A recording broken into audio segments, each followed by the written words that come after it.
way. But as you listen to this next part, I want you to notice at the end how respectful Chris Farley is being with Newt Gingrich, repeatedly saying, "Thank you, sir." You can kind of hear below the crowd, "Thank you, sir. Appreciate it, sir." You know, that type of thing. He was being respectful the way it ought to be. Listen. But Mr. Speaker, I've been assigned very important duty, administrating to you a new speaker's oath. So if you please put your hand on the Diet Coke and repeat after me. On the Diet Coke. I, Newt Gingrich, do solemnly promise to continue to be a good speaker. Do solemnly promise to continue to be a good speaker. I promise to help the American people. I promise to help the American people. I promise to smile when people call me landslide. I promise to smile when people call me landslide. I promise not to kill Big Bird. I promise not to kill Big Bird. I promise that my book will be way less boring than Al Gore's book.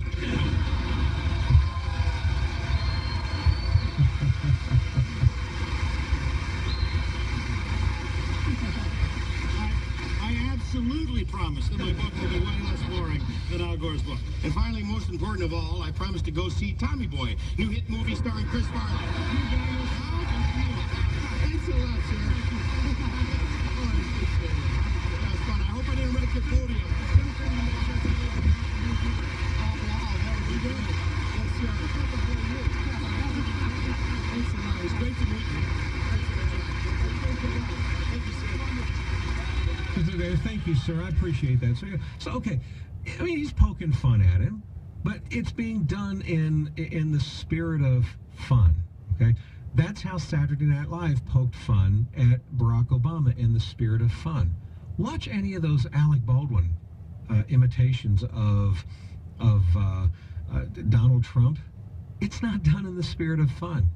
It's done in the spirit of meanness. There is a difference between the two. And that's why media organizations like Mediaite, they're being so dishonest when they run this headline. Trump hates when SNL goes after him, but back in the 1990s, Newt Gingrich reacted like this.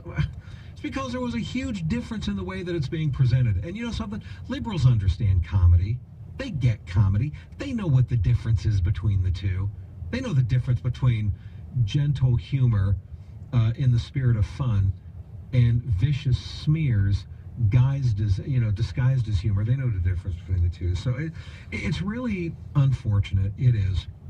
And as I mentioned to you before, you have USA Today, their editorial board writes this op-ed actually comparing Steve Bannon, Trump's White House chief strategist, to the head of ISIS. And I just want to read to you the opening paragraph. It says this, quote, "What does President Trump's chief strategist have in common with the leader of the Islamic State terror group?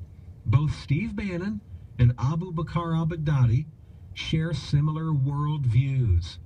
They both harbor apocalyptic visions of clash of civilizations between Islam and the West." And then they go on to say, Bannon, a right-wing provocateur, and when they go through this thing, actually trying to suggest somehow that Donald Trump's White House chief strategist, because he dares to be a conservative, a strong conservative, is somehow very similar to the head of ISIS.